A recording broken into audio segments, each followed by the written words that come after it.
Welcome to Toffee TV. This is the Everton News Daily. Everton have drawn Southampton at home in the third round of the Carabao Cup.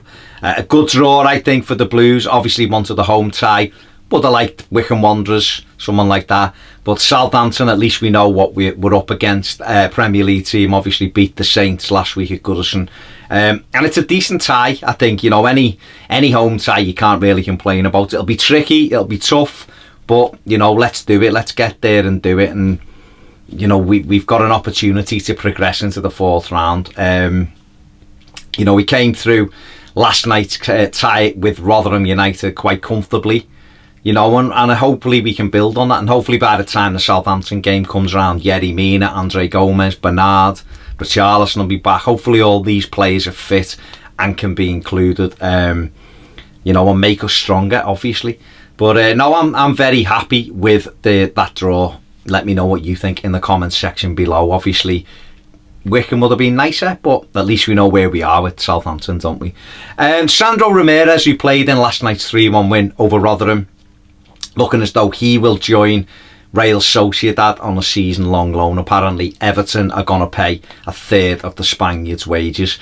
I thought he'd done okay last night. I thought he had a good game against Rotherham last night. Took some tremendous balls into the box. Obviously, we scored from his cross shot. Gylfi Sigurdsson sliding that one in. I thought he worked hard. He looked like a player that wasn't desperate to get out the club. And Marco Silva has said he'd prefer it if Sandro stayed. Obviously, the Spaniard wants game time. And Sociedad, you know, will probably give him that, and it's a decent fit for him, so I can understand maybe the player wanting to get over there. But, you know, like I say, he had a decent game, probably his best game for Everton last night, albeit against lower opposition. But, you know, you start somewhere, don't you? One player who we still don't know what's going to happen with his future is Ademola Lookman. He wasn't involved last night, got a groin injury apparently. Who knows? Leipzig saying they still want him. I guess we're going to know. We'll know by tomorrow whether they're going to stump up, you know, the money that Everton apparently have said. I mean, Everton, Marcel Brands said he wants him to stay. Marco Silva said he wants him to stay. He's not for sale. Time will tell. I suppose if Leipzig offer £30 million or something, you'd have to look at it and go, do we make that decision now? I mean, obviously, we're looking already, like for the weekend, you know, if Bernard's out and Richarlison's out, and, you know, Lookman's not being available to be considered, all of a sudden you look at that left-hand side now, when a couple of weeks ago there was 4 options. Now you're looking and thinking, is it going to be Lucas Dean playing left-side midfield? Is it going to be Calvert-Lewin? You know, so it is, the options are cutting down. I suppose if Sandro goes, that basically says Lookman ain't going anywhere, so we'll have to wait and see. Hopefully Ademola can get his head down, get fit, get his head down and perform to the level we know he can in an Everton shirt. And let's hope we can take it from there. Everton apparently is struggling to offload Tyus Browning, looking to try and get the Liverpool-born defender a loan move. It hasn't happened so far, but obviously, you know, we're going to have to wait and see what happens there with that one.